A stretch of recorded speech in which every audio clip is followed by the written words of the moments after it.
আজকে কিন্তু শুক্রবার আর আজকে কিন্তু উল্টো রথ। তা উল্টো রথ শুক্রবার সকাল থেকে কদিন ধরে এত বৃষ্টি হচ্ছে, একদম ভালো লাগছে না, যার কারণে দোকানে আজকে বেশি কিছু রান্নাও করিনি। ওই 5-6 রকমের যা হোক কিছু একটা রান্না করে নিয়েছি। সেরকম কিছু ভালো লাগছে না শরীরটাও। আর সারাক্ষণ আমি আগেও বলেছি, একটু দেখিয়ে দিই, দেখেছেন নিচে কিভাবে জলের মধ্যে, এই যে জলের মধ্যে একদম চ্যাপ করে কাজ করতে হয় সারাক্ষণ, একদম বিরক্ত লাগে।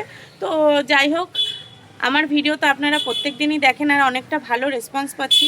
তা একটু দেখিয়ে দিই আমি আজকে কি রান্না করেছি। মানে কি রান্না করেছি নতুন করে বলার কিছুই নেই। সেনকে বাঁধাকপি কেমন খেয়েছো? নতুন করে বলার কিছুই নেই। আজকে একটু দেখিয়ে দিই কি রান্না করেছি। চলুন, অনেকক্ষণ কথা বলে নিয়েছি। আচ্ছা, যারা কিন্তু ফেসবুক থেকে দেখছেন তারা কিন্তু অবশ্যই ফলো লাইক অবশ্যই করে দেবেন, আর একটু শেয়ার করে দিলে ভালো হয়, কারণ তাহলে 5 জনের কাছে যাবে, মানুষ জানতে পারবে এই যা। আর যারা ইউটিউব থেকে দেখছেন তারাও কিন্তু একটু সাবস্ক্রাইব করে দেবেন। চলুন দেখিয়ে দিই কী রান্না করেছি। এই যে দেখুন, এখানে একদম মিনিকেট সরু চালের ঝুরঝুরে ভাত। ঝুরঝুরে ভাত কিন্তু আমি দেখাই প্রত্যেক দিনই, কারণ ভাত যদি খেতে না ভালো হয় তাহলে কিন্তু কোনো তরকারিই ভালো লাগবে না, যার কারণে একদম সরু মিনিকেট চালের ঝুরঝুরে ভাত। আমার কাছে যারা খায় তারা অনেকেই বলে যে তারা ম্যাক্সিমাম লোক হোটেলে খায় যে এই এতটা সরু চাল কিন্তু কোনো হোটেলেই প্রোভাইড করে না। এত কম দামে 60 টাকা মাছ ভাত, সেখানে এতটা সরু চালের ভাত হয় আর এত সুন্দর। আমার ভাতের রিভিউ আর মাছের ঝোলের রিভিউ দারুণ আসে। তো যাই হোক, আজকে কিন্তু ডাল করেছি, টমেটো দিয়ে মুসুরির ডাল করেছি। এই যে দেখিয়ে দিই, টমেটো ধনেপাতা দিয়ে ডাল করেছি। প্রত্যেক দিন পেঁয়াজ দিয়ে ডাল করি বা অন্য কিছু দিয়ে, আজকে কিন্তু 5 ফোড়ন দিয়ে টমেটো দিয়ে ধনেপাতা দিয়ে ডাল করেছি। ডালটা কিন্তু অনেক ভালো স্মেল বেরিয়েছে আর খেতেও ভালো হয়েছে। তো যারা খেয়ে গেছে কয়েকজন, তারা কিন্তু ভালো রিভিউ দিয়েছে। আর এখানে কিন্তু করেছি আজকে শুধু আলু ভাজা।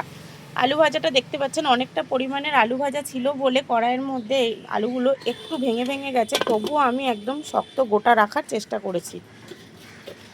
আর এই যে এখানে কিন্তু আজকে 5 মিশালি সবজি করেছি। 5 মিশালি সবজি মানে গাজর, পটল, তারপরে কাঁঠালের বীজ সব কিছু দিয়ে, ঝিঙে, পেঁপে, আলু সব কিছু দিয়ে একটা 5 মিশালি সবজি করেছি। আর সবথেকে স্পেশাল এই যে মাছের ঝোল আমার।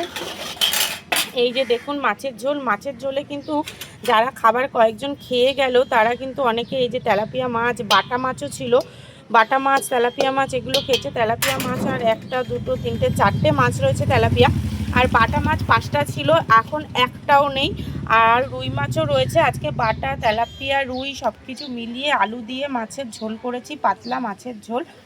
যারা খেয়ে গেছে তারা তো বললো খুবই টেস্টি হয়েছে, ভীষণ ভালো হয়েছে। তো যাই হোক, আপনাদেরকেও একটু দেখিয়ে দিলাম। আর আজকে যেহেতু উল্টো রথ, তার জন্য কিন্তু আজকে করেছি পাঁপড় ভাজা। কাস্টমারদের একটা করে পাঁপড় ভাজা দেবো, তারা কিন্তু খেতে অনেক আনন্দ পাবে। এই যে দেখুন পাঁপড়গুলো ভেজে রেখেছি, অনেককে খেতেও দিয়েছি। আর এই কাকের জ্বালা, আসলে ওদেরও দোষ না, ওরাও একটু মাছ ভাত খেতে চায়, তার জন্য আসে। দেখেছেন এঁঠো পাতাগুলোকে পুরো ছড়িয়ে কি করছে দেখুন। দেখছি তো, তাই তো দেখছি কাকে একদম কি করে দিচ্ছে। আজকে উল্টো রথ, চারিদিকে মেলা বসছে, অনেক আনন্দিত। তো যাই হোক, সবার কাছে শুভেচ্ছা রইল রথের জন্য। এখন টাটা, পরে আবার দেখা হবে দোকানের অন্য কোনো একটা ভিডিও নিয়ে।